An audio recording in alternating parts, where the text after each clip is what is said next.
Seja bem-vindo a mais uma edição do Summit Cidade Podcast. O meu nome é Michele Nunes e eu serei a apresentadora deste encontro. Hoje nós vamos conversar com a Emanuela Wolff, ela que é coordenadora do Centro de Atendimento aos Municípios do Governo de Santa Catarina. Manu, seja bem-vinda ao nosso podcast. Michele, obrigada. Então, vamos começar falando deste desafio de atendimento aos municípios, porque em Santa Catarina nós temos 295 municípios que são completamente diversificados, né? A gente tem município aí de 3 mil habitantes, municípios acima de 100 mil habitantes, enfim. Como é que funciona essa questão aí de atendimento? Então, já vou começar perguntando a respeito, né? Uma pergunta mais direta, digamos assim. Não tem problema. Bom, o Centro de Atendimento aos Municípios que faz a gestão documental, né, de todo o processo de transferências voluntárias do governo do estado, das emendas impositivas que os deputados, né, colocam aí para entidades e municípios, e também dos convênios que são feitos com as entidades. E fora todos os outros pedidos caem ali no campo, né, pra gente responder. É bastante coisa, mas é uma equipe bem comprometida, assim. Sim. E o legal é que todo mundo se ajuda, então isso também faz a diferença na hora de uma resposta, né, porque o município ele não está o tempo todo só fazendo isso, né, só buscando recurso, né, o município tem muitas coisas para fazer, mas é bacana que hoje a gente já evoluiu muita coisa, né? Já se tem tudo no sistema, então é muito mais fácil a busca, muito mais fácil de você visualizar as peças que foram inseridas no sistema, então você consegue ver o que está faltando, né? Às vezes, faltou um documento. Então, eu acho que é um desafio, sim, porque como você falou, nós temos cidades muito grandes que têm uma estrutura mais ampliada, né, de atendimento para as várias coisas, as várias áreas que se tem, mas nós temos municípios muito pequenos, né, que não tem essa estrutura, então assim, fica na mão do prefeito mais uma pessoa, então eles acabam contratando algumas assessorias até para fazer essa ajuda, a FECAM, dentro das suas possibilidades, com a Associação de Municípios também faz, os núcleos, né, que são também um pedacinho do estado, acabam atendendo também em algumas regiões, mas a gente entende que é sempre um desafio você fazer essa linha do tempo ser um pouco mais curta, né? Exato. Porque entregar esse recurso em menor tempo, porque quem está lá na ponta não consegue esperar aí 1 ano, 2 anos, né, para receber o recurso. E eu imagino assim que são prioridades diferentes para cada região, então assim... para cada município, né? Menos mesmo municípios muito próximos, assim, a gente vê que a complexidade deles é totalmente diferente. Em um é questão de educação, na outra é questão, por exemplo, educação especial, que é uma pauta que cresceu muito nos últimos anos, né? E ela cresceu porque ela virou lei, né? Então a inclusão vira lei em 2013, então isso acaba vindo. As pessoas dizem, mas aumentou o número de autistas, não vamos entrar aqui nessa pauta, senão dá mais um podcast. Sim. Mas esse é uma dor, por exemplo, de todos os municípios. Mas tu vê no município muito pequenininho, a complexidade dele é muito maior que no município grande, que tem um pouco mais de estrutura. Perfeito. Né?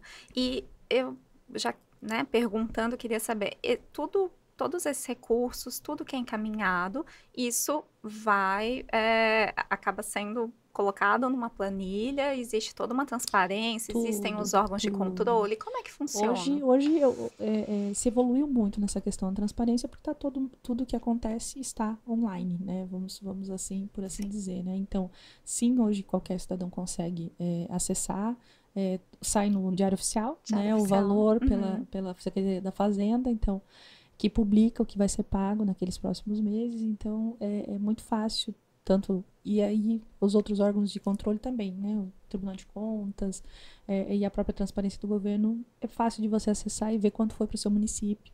No mapa lá, hoje é muito mais também intuitivo, né, do que era antes a gente buscava, né, muito, clicava aqui, hoje não, hoje está mais lá, mais aberto, mais intuitivo, até para quem não tem tanta facilidade com essa busca. Então, hoje se ficou muito mais transparente essa questão de buscar quanto foi para o meu município.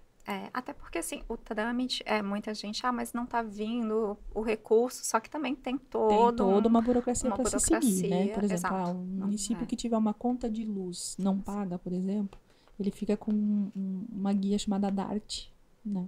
Negativada, seria um Serasa do estado, assim. e até que ele prove que está tudo certo nessa documentação, ele não vai receber, né? E aí tem várias coisas que podem acontecer nesse meio do caminho, então as pessoas têm que entender que para um recurso chegar de forma rápida e eficiente, tem vários processos que ele vai ter que passar. Precisa ter um plano de trabalho bem feito, especificando para que aquele recurso vai ser utilizado, né? Então, é uma burocracia enorme, Mas que é né? Que é necessária. necessária e que, por muitas vezes, não é compreendida, né? Porque é diferente você ir lá e comprar alguma coisa, né? Você vai com o seu dinheiro, compra, ganha nota fiscal e tá tudo certo, né? Quando a gente fala de dinheiro público é muito diferente, né? Precisa haver um porquê, precisa haver uma comprovação de como vai ser utilizado, ser aprovado por quem vai fazer o repasse, depois faz o repasse, daí comprova que foi utilizado de forma correta e depois ainda presta conta daquilo que utilizou. Então é um processo muito longo, mas que com certeza faz parte aí desse dia a dia. Eu sempre digo que a gente precisa inovar, daí vamos falar um pouquinho de inovação, a gente precisa Sim. inovar nessa questão de ter um olhar melhorado para essas questões de compras públicas e tudo mais, porque vai lá para a ponta, né? Mas o Brasil, acho que precisa de evoluir muito ainda nisso. Assim. A gente está engatinhando, né, querendo ter muita transparência, muitas vezes nesses pedidos de muito documento, e Sim. acaba por atrasar todo um processo daí de utilidade do recurso que é para o cidadão. É importante que no próprio evento, né, no SAMI Cidades, vai ser realizado agora esse mês, em junho, nós temos o evento também de licitações, né? E eu Então, acho que ele é isso, fundamental, porque assim, da mesma maneira, bom, você já tem uma experiência de muitos anos trabalhando na área, mas dentro dos municípios tem E pessoas a lei muda o entrando, tempo todo, saindo, a né? lei muda, Isso. no próprio governo do estado, então assim, é importante que tenha essa atualização, porque se todos tiverem a informação correta do que precisa, como é feito o trâmite, a coisa funciona mais rápido e mais, né, mais transparente também, assim, né, os passos são seguidos, né, Isso. então eu Até porque tem acredito toda uma que, responsabilização também, né? Um sim, prefeito, por exemplo. Ele fica com a responsabilidade de todo recurso que entra e sai na prefeitura, né? No CPF dele, a lei mudou, né? Então, assim, todo o processo precisa ser seguido, a regra e a risca, né? O sim, próprio governador do estado, né? Ele é o responsável que assina.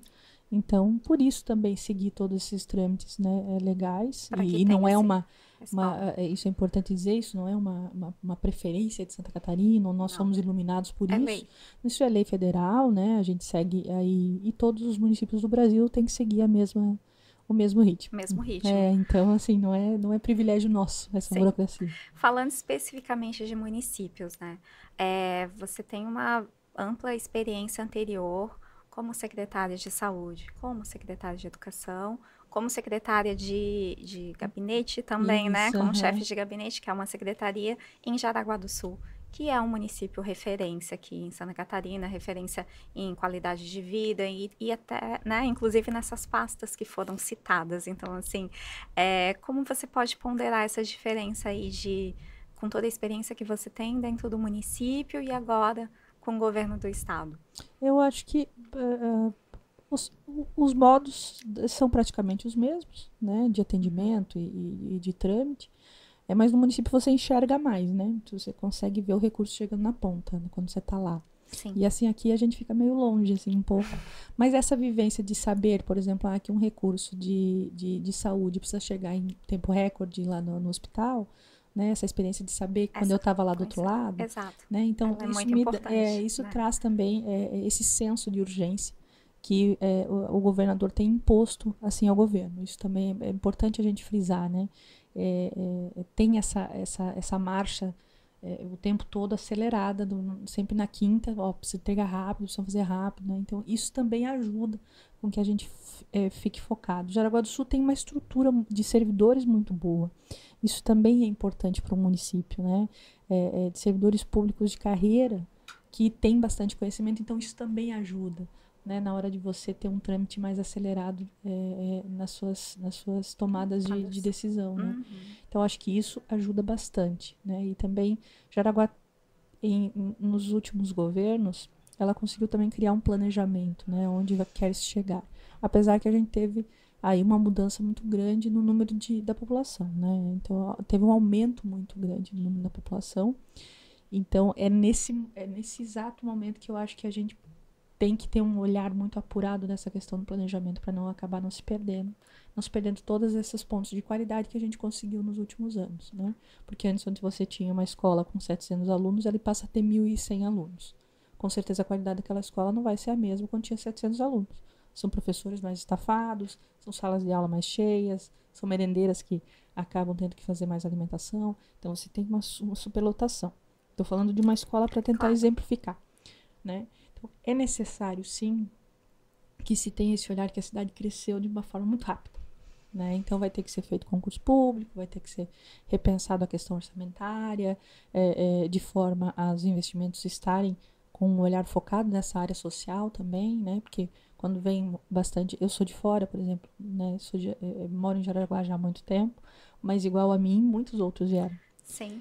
E a gente vê com culturas diferentes, de lugares diferentes. A gente vê que em Santa Catarina, na verdade, até por essa questão de ser um estado que tem muita oferta de emprego, uma qualidade de vida diferenciada, acaba atraindo muita gente de outros estados. E por mais que seja importante ter, né, ter em si um planejamento, muitas vezes acontece isso.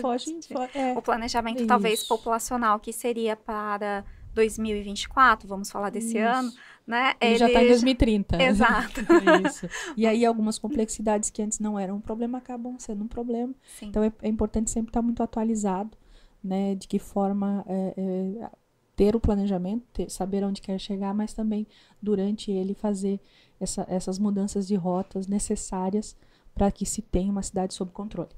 Né? Porque, vamos dizer, Joinville passou por um momento, e a gente sabe disso, na questão de segurança, de saúde, né? E de que o controle ficou um pouco complicado porque teve um boom populacional muito grande. Aí teve que se rever as coisas. Hoje as coisas parecem terem se acalmado um pouco, a gente tem visto isso, mas essa retomada ela pode durar muito tempo, 8 anos, 2 gestões, 3 gestões. Sim. E isso, para quem está lá na ponta, é uma vida. Exato. Né? 8 anos para um ser humano, ele já está casado. Se a gente falar com um adolescente, Sim. né? Então, é muito rápido. É importante que os gestores tenham essa consciência, né? De entender a sua cidade, para olhar para ela e olhar para essa área social, olhar para essa área de inovação. E quando eu falo inovação, não é app, não é celular. Não é só de fazer diferente. Mas fazer diferente melhor. Metodologia, sim, e atualizar. E é o que o Summit também tenta, né? Através dessa troca de experiências do que é aplicado no município. A gente sempre participa, né? Do Summit, Jaraguá do Sul sempre participou do Summit, né?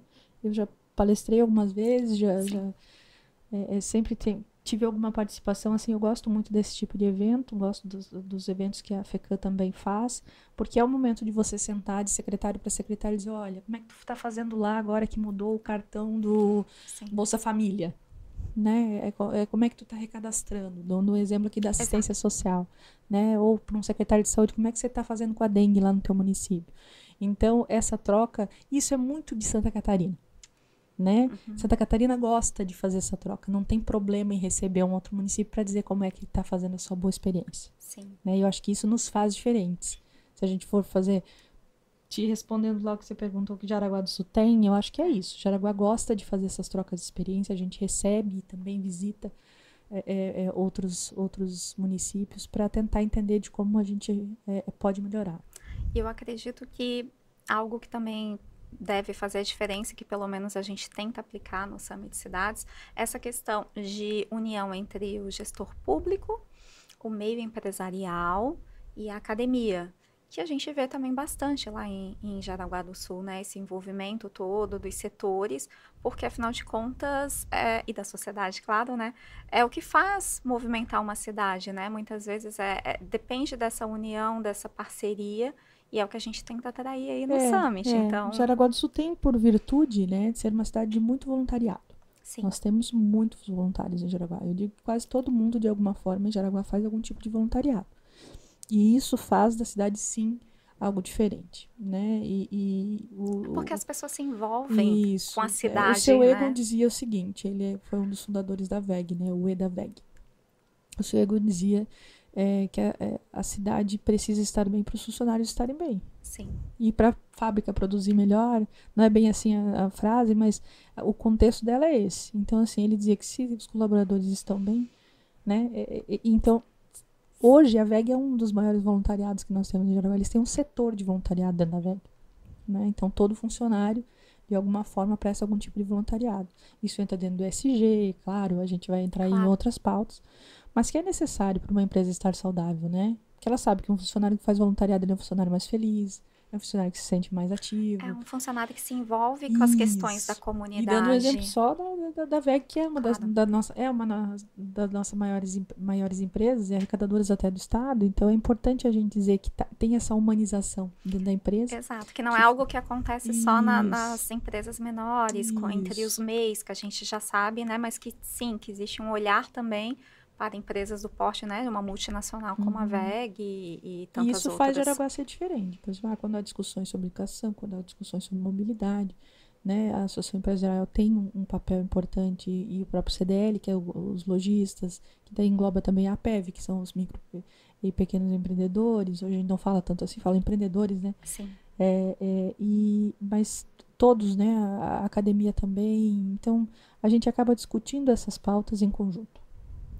Eu acredito que a união desse todo, né, é o que faz a diferença e é o que pode ser aplicado. Que nada mais é que ouvir a cidade.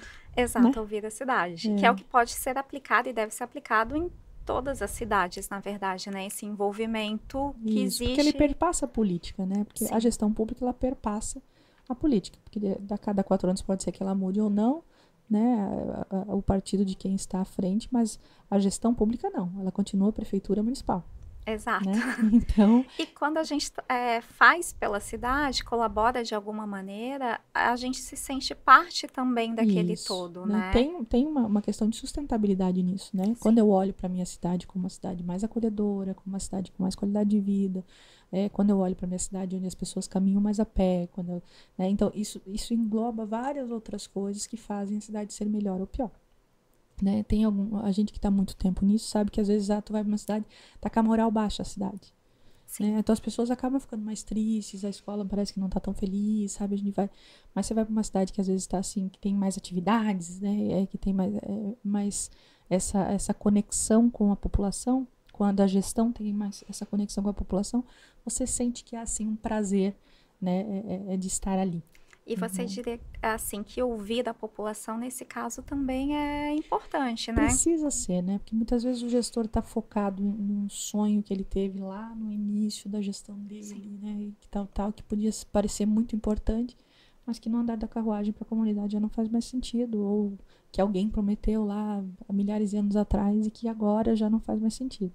Então é necessário que se tenha sensibilidade, né? Tinha um amigo meu que é melhor a gente parar, perguntar e depois continuar. Né? Então, assim, não é necessário sempre ser muito convicto e não ouvir. Porque quando você não ouve, daí você falha com algumas pessoas. A gente atende a toda a comunidade, né? É importante ouvir todos os lados para você tomar uma decisão correta. Então, eu acho que isso faz a diferença também no gestor. Né? Ele ter essa sensibilidade de ouvir a sua comunidade. Né? Muitas vezes, não gosto de ouvir porque a pessoa se coloca de uma maneira muito ríspida, enfim. Principalmente com as redes sociais, as pessoas acabam indo por um teor um pouco mais agressivo naquela reclamação, ou enfim, né? Ou às vezes até por desconhecimento, não sabem mas se ela cobram do precisa governo, ser analisada, eu sempre digo, ela precisa ser analisada sem o fígado. Porque muitas vezes aquela reclamação ríspida, ela tem algum sentido. Eu sempre digo, não é 100% à toa. Né? Muitas vezes aquela pessoa que está reclamando de um posto de saúde que foi maltratada e que está muito nervosa, ela pode ser que naquele dia ela estava num contexto e tal, mas será mesmo, né, que a gente acolheu aquela pessoa de uma maneira correta? Né? Então eu sempre digo, a gente precisa analisar, ouvir, sem o fígado, sem ficar triste ou ficar bravo ou se posicionar na verdade, resumidamente, a empatia, então, ela é fundamental para que tenha esse bom atendimento, que tenha essa referência. E a gente, aí falando no caso, né, de Jaraguá do Sul, que é um município de referência aí, que já levou diversos prêmios, né, de cidades excelentes em diversas áreas, qualidade de vida, segurança que é muito forte. Então, assim, eu imagino é uma comunidade que se cuida, por isso que eu disse que ela é muito voluntária, é uma comunidade que se olha, né? Sim. Então, é uma comunidade também muito crítica. Jaraguá tem por si ser uma comunidade muito crítica. Isso é muito importante, porque a partir do momento que ela é crítica, ela te faz melhor. Perfeito. Né? É necessário sentar à mesa para discutir as questões de Jaraguá do Sul. E não ficar e não enrolando. Só dizer, não, vou passar, não quero ver, não quero fazer. Exato. Né? Então, esse ouvir a comunidade faz com que você tome decisões mais acertadas. E, além de ouvir deste desafio, quais são os outros desafios que você vê, assim, não especificamente, né, só de Jaraguá, mas em relação agora aos outros municípios, né? O que a gente tem de desafio ainda em Santa Catarina, embora seja um estado que tenha índices excelentes, né, em muitas regiões, a gente ainda precisa melhorar em alguns aspectos. O que você pode usar como exemplo? Eu acho que a gente tem aí um desafio grande com a questão do saneamento, né? Que dentro do saneamento tem uma qualidade de vida aí por trás disso, né, muito grande. Então é necessário que se faça essa reflexão da questão do saneamento. A gente precisa também ter um olhar, e eu falo sempre disso, de desburocratizar, mesmo que a gente faça, mas é uma luta que tem que sempre estar em pauta. A gente não pode parar e se conformar com com a burocracia. Eu acho que ela é necessária, não estou aqui dizendo também que vamos liberar e tá tudo. Não, mas ela precisa ser repensada. É que seguir quando a os gente trâmites, fala isso, mas que tenha a morosidade, ela não seja o principal desafio, né? Uma coisa é você seguir corretamente os passos. E a questão da sustentabilidade, né? E quando eu falo meio ambiente mesmo, acho que a gente precisa rediscutir, né? Os índices de carbono, a gente precisa falar sobre plantar árvore, a gente precisa falar sobre andar menos de carro, e são pautas que não são muito do nosso dia a dia, porque o brasileiro não tem muito isso por premissa, mas é uma pauta que a gente já vinha falando. A educação climática precisa... É muito interessante, porque quando você levanta essa questão, quando você anda muito de carro, a questão da mobilidade é impactada, mas a questão de saúde também é impactada, porque se você fizer a pé o mesmo trajeto, já faz uma caminhada. E a gente vai ter que começar a refletir sobre as questões ambientais também, né? Porque se eu tirar um carro da rua, menos emissão de gases. E vai ser uma pauta, eu acho, que dos próximos anos, né? O mundo vai entrar em um colapso de clima muito rápido. A gente tem vivido isso. Eu, quando estava secretária de Educação, por exemplo, a gente contratou um cientista para falar sobre educação climática, que é uma das pautas para falar com as crianças, né? É necessário que a gente comece a falar sobre isso com eles. E ele já dizia, a gente precisa ver, a gente vai ter cada vez mais enchente, a gente vai ter cada vez mais desmoronamento, a gente precisa tirar as pessoas do morro, a gente precisa trazer essas pessoas para uma habitação mais segura. Então, são pautas complexas que são necessário que se comece a falar. E que continue falando. Isso. Eu acho que é um grande desafio. É uma política permanente. Uma política permanente, que é o que o Summit, de alguma maneira, tenta trazer. A gente não consegue, claro, abordar todos os temas, porque são apenas 3 dias, mas hoje o Summit Cidades, ele virou um movimento. Com o podcast a gente tenta semanalmente trazer sempre os temas que são, né, os mais discutidos na população, temas mais amplos, e que tem essa continuidade de discussões, e como você bem falou, né, que seja um processo também desde a educação, que comece lá na educação infantil, mas que continue ao longo, São planos, né? Tu faz planos, a gente tem esses ideais. Né? Isso. E, infelizmente, a gente está chegando ao final aí do nosso podcast, mas antes de finalizar, eu já tenho uma tradicional pergunta que eu sempre faço com quem eu converso. O que define uma cidade eficiente, uma cidade inteligente? É uma cidade das pessoas para as pessoas, né? Ela precisa ser uma cidade que conecte as pessoas, né? Não só pelo Wi-Fi, mas também tem que ser uma cidade que tenha praça, tem que ser uma cidade que tenha onde as famílias que moram em imóveis de 45 metros quadrados com 2 filhos possam levar os seus filhos para poder pisarem na grama. Então, é uma cidade de pessoas para as pessoas que faça essa conexão. É necessário que se tenha um olhar elaborado para a questão social, né? A gente precisa analisar a perspectiva das pessoas. Não posso ficar só no julgamento, né? Preciso me colocar no lugar daquele pai, daquela mãe, muitas vezes que precisa de um transporte melhor, que precisa de uma internet de qualidade, que precisa talvez de Wi-Fi grátis na biblioteca para o seu filho poder pesquisar.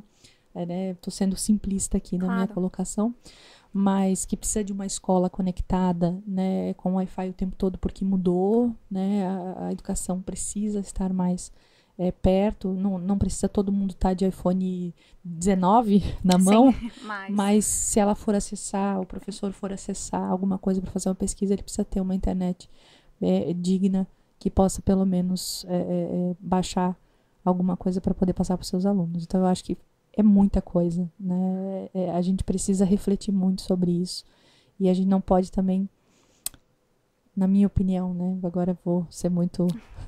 Isso é muito pessoal, né? Claro. Eu acho que a gente não pode pensar só na tecnologia pra gente, que tem condições e tudo mais. A gente precisa ter uma tecnologia que aproxime mesmo as pessoas. Não, na verdade, acho que essa conversa toda, ela foi com o mesmo propósito, né? A gente falou aí de empatia, falou desse senso de coletividade. Então, assim, se a pessoa está inserida naquela comunidade, ela precisa olhar sempre um todo, cobrar também, a gente sabe, mas fazer sua parte. Eu acho que isso é fundamental. Então, eu agradeço mais uma vez a sua participação. Muito obrigada. Nos veremos lá no Summit Cidades, que é daqui a pouquinho, né? E aproveitamos para convidá-los também para participar. O Summit Cidades é daqui a algumas semanas, está chegando. E conto com a participação de todos. Muito obrigada, Manu. Vale a pena, gente. Vale mesmo. Obrigada. Nos dias 24, 25 e 26 de junho estaremos lá. Muito obrigada.